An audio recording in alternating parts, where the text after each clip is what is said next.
অনেকের মনে ভুল ধারণা থাকে যে জয়েন্ট ফ্যামিলিতে থাকলে হয়তো শরীর খারাপ থাকলে কেউ রান্না ভাত করে মুখের গোড়ায় দিতে পারবে, বা এই কথাটা কিন্তু অনেকেই বলে।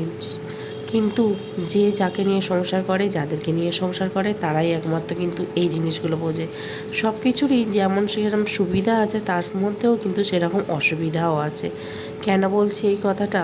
তার কারণ, যতই তোমার শরীর খারাপ হোক, যতই যা খুশি হোক না কেন, এক সংসারে থাকলে তখন কিন্তু তোমার শরীর খারাপটা সেইভাবে কেউ দেখবে না। তোমাকে কিন্তু সবার জন্য যেরকম রান্নাবান্না করতে হয়, কাজকর্ম করতে হয়, সবই কিন্তু করতে হবে। কিন্তু তুমি যদি একার সংসারে থাকো, মানে তুমি যদি একা থাকো, তাহলে কিন্তু তুমি না পারলেও দুটো যদি সেদ্ধ ভাত করেও খেয়ে নাও, না করতে পারলেও যদি বাইরে থেকে খাবার এনে খেয়ে নাও, তাতেও কিন্তু কেউ বলার থাকবে না। এইটাই হচ্ছে অনেক বড় সুবিধা। যাই হোক, অনেক কথা বলে ফেললাম। যদি কারোর মনে ব্যথা লাগে বা দুঃখ লেগে থাকে, আমাকে অবশ্যই কিন্তু ক্ষমা করে দিও। আমি আমার নিজের জীবন দিয়ে বুঝেছি, বা আমি আমার কিছু কথা শেয়ার করলাম। তো সকাল সকাল সব কাজকর্ম সারা হয়ে গেছিলো, তারপর টিউশন পড়াচ্ছিলাম।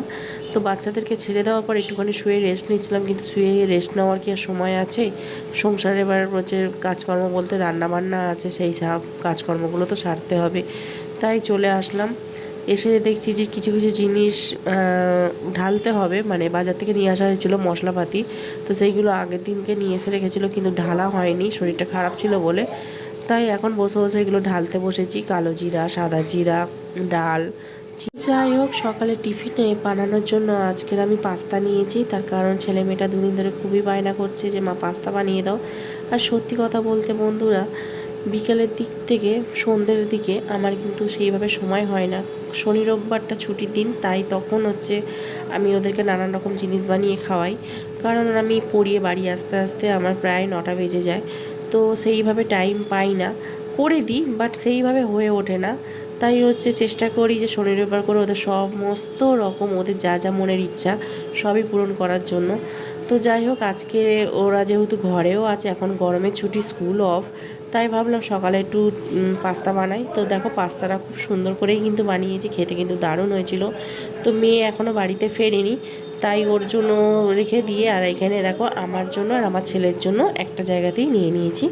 এই পাস্তাটাই আজকে আমরা দুজনে মিলে খাবো। খেয়ে তারপরে হচ্ছে রান্নার জোগাড় করব। তো দেখো, আমার ছেলে খেয়ে বলছে মা দারুণ হয়েছে পাস্তাটা। সত্যি বন্ধুরা, পাস্তাটা কিন্তু দারুণ হয়েছিল। তো যাই হোক, আজকের আমি ভিডিওটা এখানেই শেষ করছি। কেমন লাগলো আজকের ভিডিওটা অবশ্যই কিন্তু কমেন্ট করে জানিও বন্ধুরা। যদি ভালো লেগে থাকে অবশ্যই লাইক কমেন্ট শেয়ার করে দিও। তো আজকের এই পর্যন্ত টাটা। সবাই ভালো থেকো, সুস্থ থেকো, সাবধানে থেকো।